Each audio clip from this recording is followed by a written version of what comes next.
Good morning, good afternoon, good evening. So, ang ating po pagnilay-nilayan ngayon, lahat ba ay naglilingkod sa iisang Diyos? So, ang sagot po ay hindi. Hindi lahat ay naglilingkod sa iisang Diyos kahit na ginagamit nila ang salitang Diyos. So, tingnan natin sa Biblia ng malinaw kung talagang ito yung sinasabi sa Biblia na ang tunay na Diyos ay may isang tunay na Diyos lamang. So, ngunit hindi lahat ay iisa ang Diyos. So, kaya nga, depende sa kung ano ang ibig ang ginagawa nila or nagpapakita sila ng paglilingkod.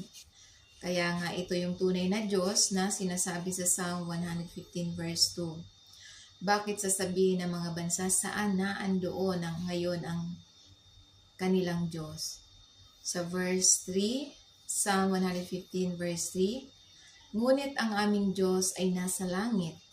Kanyang ginagawa ang kanyang ibig. So ito yung malinaw sa Biblia, na iisa lamang ang tunay na Diyos, buhay na Diyos na lumikha ng langit at lupa. Kaya nga sinasabi sa John